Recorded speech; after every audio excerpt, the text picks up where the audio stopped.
Ride ain't over yet. My man.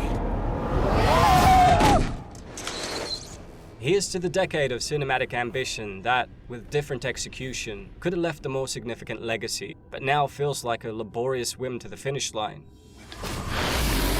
Free me from my prison, and all my power will be yours. He'll destroy everything he holds dear. I'm coming for you.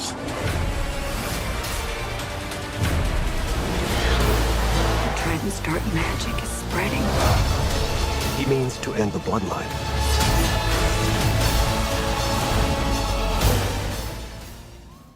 Aquaman and the Lost Kingdom, the final flick of the DCEU, rode into theaters on a tide of indifference, right in time for the festive season.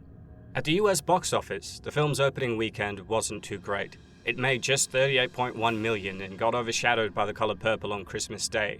The film, not the combination of red and blue pigments. After just over a fortnight, Aquaman 2 has amassed $87.5 million domestically and $187 million internationally, totaling $274.5 million globally against a production budget of $205 million. Considering additional marketing costs and the split of ticket sales, the film needs to breach the $400 to $500 million mark to break even. And when you compare it to the tsunami-like success that 2018's Aquaman enjoyed, grossing over $1.14 billion on a smaller budget, offering a spritz of levity in a year otherwise drowned in serious comic book dramas, it's evident that the final film of the DCEU has been met with a wave of consumer indifference. The first dive was a fun, delightful romp, thanks to Jason Momoa's portrayal of the aquatic rebel with a world-saving cause, and our first introduction to the underwater world. But the sequel is sinking under the weight of irrelevancy. Following the steps of 3 consecutive DC duds, expectations for a box office bonanza were as low on the seabed as Atlantis itself. Rumored disastrous test screenings, studio infighting, and Amber Heard's controversial presence post-trial only added to the chaos. The franchise's uncertain future loomed over the reshoots, leading to a release that felt more like a desperate hope than a confident step. After a string of disappointments for Warner Brothers, they brought in James Gunn to chart a new course for a reboot, effectively ditching the likes of Henry Cavill, Ben Affleck, Gal Gadot, Jason Momoa, Ray Fisher, and Ezra Miller. Hence, Aquaman and the Lost Kingdom is more of a curtain call, with the unenviable task of closing the final chapter. I cannot believe you let this happen. Yeah, well, I hate this job. The movie kicks off with a bit of lazy exposition that includes our protagonist narrating a cheesy recap of his life. But now, I'm a husband and a father, and I wouldn't have it any other way. Post his victory over his brother Orm, aka the Ocean Master, Arthur now dons the crown of Atlantis, a role he finds as stimulating as watching seaweed grow. He's also hitched to Mira with a mini Arthur in tow, without a prenup, while his parents Thomas and Atlanta play doting grandparents. For those on the lookout for the telltale signs of reshoots, the clues are as clear as the waters of Atlantis. Tamura Morrison reprises his role as Arthur's dad, engaging in a series of heart-to-hearts that seemed earmarked for Amber Heard's character. And Mira hilariously only surfaces when absolutely necessary, engaging minimally with her fellow cast members and turning Aquaman into a seemingly single dad. James Wan might assert the focus was always meant to be on Arthur and Orm, but it's clear and understandable why her screen time is minimized in an attempt to reduce complaints from the audience. It's here that we realize Aquaman has undergone a transformation, but it's more bewildering than indicative of growth. Gone is the cool, lone wolf persona. Instead, Momoa portrays the character as a goofball that hasn't grown up, a perplexing shift for a man that's now king of Atlantis. Meanwhile, in the Arctic, David Kane, aka Black Manta, embarks on a vengeful expedition against him. He teams up with marine biologist Dr. Stephen Shin and others in a hunt for Atlantis, but their adventure takes a chilling turn when a long-dormant creature awakens, dragging a crew member to an icy demise. David's quest leads him to the Black Trident, which, upon assembly, reveals a vision of the monstrous King Kordax, offering aid in his vendetta. The problem here is twofold. Manta's relegated to barking orders, ones he's getting from an even bigger bad guy we only just heard about. And while his character's anger at Aquaman in the previous film was understandable, here he's lacking in any clear justification for wanting to end the world. Fast forward 5 months and the Earth is experiencing a frightening surge in temperatures, leading Mira to usher Arthur to the Atlantean Council to address the crisis. It's evident that Arthur clearly doesn't want to be king, and his suggestion to reveal Atlantis to the surface world is met with a wave of disapproval. Frustrated, he retreats to share a beer in his woes with his father, lamenting the challenges of a king misunderstood by his subjects. Meanwhile, in the deep blue of the Atlantic, David embarks on a quest for orichalcum, a potent fuel buried within the heart of Atlantis, capable of kickstarting Kordax's ungodly ships and weapons of destruction. This leads to a bold assault on Atlantis, where Manta's laser helmet incapacitates Mera. Just as the tide seems to turn against Atlantis, Aquaman swoops in for a showdown, but Manta, now armed with a black trident, has enhanced strength, giving him a run for his money. The fight escalates until David deploys a sonic device, knocking Aquaman out cold while he and his crew, who have Oompa Loompa uniforms, flee. Karshin, the head of the council, tries to pin the Atlantis attack on Arthur's incompetence, while Aquaman, alongside Atlanta and King Nereus, piece together David's plan to use orichalcum to turn up the Earth's temperature. To stop this, Arthur pitches a risky idea to enlist his imprisoned brother's help, despite reservations from Atlanta and Nereus. I think I know someone who might be able to help us. Ooh, you look rough. Here the Lost Kingdom tries its hand at buddy comedy, pairing Arthur with his now seemingly reformed brother Orm. Good job, little brother. High five. Do not call me brother. It's an interesting odd couple scenario, with Orm playing the straight man unfamiliar with the surface world, casting Aquaman as the comic foil. Infiltrating the prison in the Fisherman Kingdom, Arthur dons a stealth suit and is assisted by Topo the spy, a cephalopod adept in camouflage.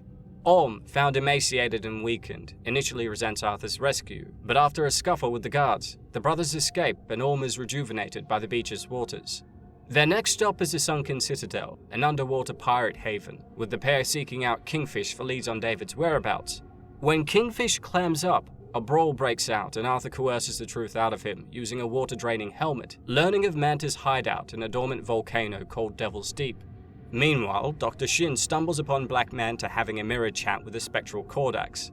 His curiosity gets the better of him, and he too experiences Kordax's visions through the Black Trident, earning a threat from David for his nosiness. It's not long before Arthur, Orm and Topo arrive on the island, encircled by a mutated jungle.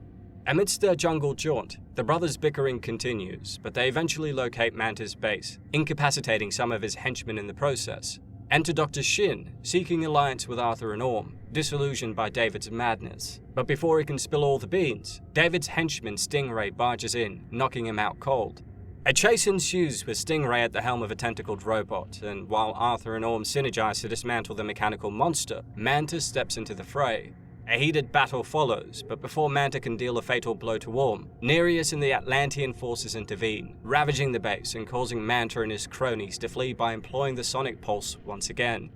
On the surface, as everyone recovers, Orm reveals the knowledge he gained from the Black Trident. Turns out that Kordax, King Atlan's brother, established Necrus, the eponymous Lost Kingdom, and crafted the Black Trident, only to be corrupted by its power in a more interesting film we didn't get to see. In fact, this should have been the introduction to the film, even in exposition form, instead of the recap we had from Arthur. We learned that to stop him, Atlan used blood magic to seal Kordax and his twisted people in ice, which meant that to unleash him, blood from Atlan's direct descendants is needed, placing Arthur, Orm, Atlanta and Arthur Jr. in peril. True to form, Manta attacks Thomas, kidnaps Junior and sets their house ablaze, while Shin alerts them of Junior's location. And so, Arthur, Mera, Orm, Nereus and the Brine King rally to rescue the child. Having located Necrus, David and Stingray prepare to use Junior in a ritual at Kordax's throne. In a dramatic turn, to combat their pulse weapon, Arthur summons an array of sea creatures, whose call triggers a catastrophic explosion, taking out Stingray and David's goons. As Manta readies to use Junior's blood, Shin cleverly swaps the child for a bomb-filled bag, whisking Junior to safety. Arthur and Orm finally confront Manta, but not before Orm succumbs to the Trident and wounds Arthur, inadvertently awakening Kordax. In the climactic battle, Orm wields the Black Trident and almost bows down to Kordax's control. The evil king attempts to pit brother against brother, but Arthur, appealing to Orm's goodness, helps them both resist the possession. In a not-so-dramatic face-off, Arthur flings the Black Trident at Kordax, who catches it with ease, before using his own to obliterate Kordax in one of the most anticlimactic endings ever. With Kordax's demise, Necrus begins to collapse and David, given a lifeline by Arthur, chooses his pride over survival, falling to his doom as everyone else makes a narrow escape. The Black Manta subplot is a whirlwind of revenge and discovery, but he doesn't learn anything and essentially dies a callous, selfish and angry man, willing to blame everyone but himself for his predicament, which was disappointing. Post-escape, Arthur and Mera express their gratitude to Shin for saving Junior, and the group conspire to fake Orm's death, granting him freedom. Arthur then finally fulfills his vision, revealing Atlantis to the surface world and advocating for unity between the land and sea, before proclaiming his dual identity as the King of Atlantis and Aquaman. It's important to note that the film's post-credit scene is a nothing burger. Orm, following Arthur's suggestion, tries a cheeseburger for the first time and adds a cockroach to it, recalling an earlier moment when Arthur convinced him they were surface food. The Lost Kingdom mirrors the tumultuous tides of the DCEU's decade-long journey, lacking clear direction, solid script writing, or character work from a studio rife with meddling and incompetence. The narrative struggles under the weight of irrelevancy. It initially hints at Arthur's reluctance to be king in favor of fighting villainy, paralleling Thor's journey, but this thread is left dangling. Arthur's adventure and heroics mirror his actions in the first film, and Orm's abrupt declaration of Arthur's readiness to be king feel unearned. In fact, I felt as though Orm was a better fit to lead, especially with the development of his character in this film, while Aquaman was better suited to superhero antics and serving as a bridge between Atlantis and humanity. Another subplot reminiscent of Black Panther touches on Atlantis revealing itself to the world. However, this significant development is barely explored, making the climax feel hollow due to the lack of build-up and context. Truth is, I am Iron Man.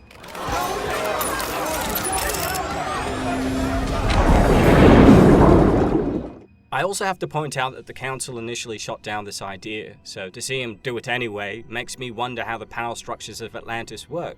Just one scene with the council agreeing to this could have rectified this problem. The film juggles multiple themes and storylines, but fails to dive into any of them significantly, leaving the audience adrift in a sea of unfulfilled potential. It explores the fraternal bonding of Arthur and Orm, reminiscent of Thor and Loki's dynamic in Thor Ragnarok. Yet this brotherly transformation from foes to family floats at the surface, with its predictability barely making a ripple. While the movie also dips its toes into fatherhood, family, and global warming, it never plunges deep enough to explore any of them meaningfully. The sequel, with its inconsistent tone, lazy dialogue, and crude humor, depends heavily on CGI that pales in comparison to the first movie, and editing to cobble together a story that's just north of coherent. Momoa's charm as Aquaman is one of the DCEU's casting triumphs, yet here it's squandered, submerged beneath a sea of narrative chaos. The performances all around are mostly fine, but the characters are let down by a subpar script. 3 plot currents vie for attention. The most engaging is Arthur and Orm's fiery sibling rivalry, where Momoa exhibits more chemistry with Wilson than with Hurd, who appears as lifelike as a cardboard-standing character. Then there's Black Manta's revenge-fueled crusade, wielding the Black Trident to eradicate Arthur's lineage because Aquaman refused to save his father in the previous film. The character has no depth here because he's not himself for most of the film, and when he is, he's just a dick. There's no attempt at nuance. The third thread attempts to weaponize climate change, recalling Superman 4's awkward fusion of real-world issues and comic book fantasy. The irony, of course, being that it's revealed it wasn't humanity destroying the environment, but Atlantis. First with Kordax's mining of orichalcum, and then with Manta using their ancient Atlantean technology. James Wan, who's usually adept, leans heavily on special effects here, a common crutch in superhero flicks. However, the film's visuals range from murky to cartoonish, and much of the action, confined underwater, feels limited and constrained, failing to fully exploit the potential of its aquatic setting.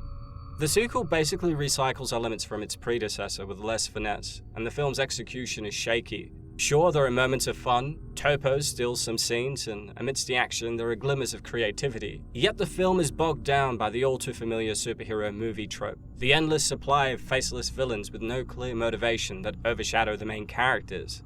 Despite its attempts at inventive storytelling, the film feels like a series of distractions strung together rather than a cohesive narrative.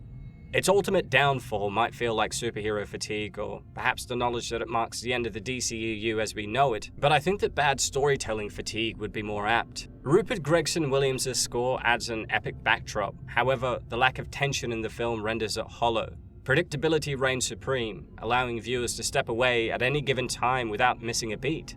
Ultimately, only a fraction of the movie truly entertains. The rest is forgettable, lost in the clutter.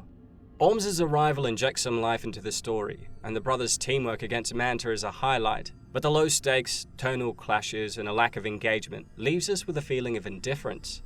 The movie sounds the final, rather feeble horn for the DCEU, encapsulating the decade-long turbulence, aimless direction, choppy studio interference, administrative whirlpools, and a bewildered approach to a shared universe. It's a disappointing and anticlimactic send-off for what could have been Momoa's defining role. To be fair, it's not a particularly bad or good film, just a mediocre one that seems to exist just to fill a slot in the release calendar, because its big brother brought in heaps of money, rather than because they had a solid story and send-off for the characters and the DCEU at large. Hi, baby boy. Talking to the fishies? You and me, son, are different. We're special. We're connected to the land and the sea. I know how you did it, Pops. My job was a little less stressful than yours. I'm gonna kill Aquaman and destroy everything he holds dear. I'm gonna murder his family and burn his kingdom to ash. He's stronger than before. It's the Black Trident. You want blood? Come get it!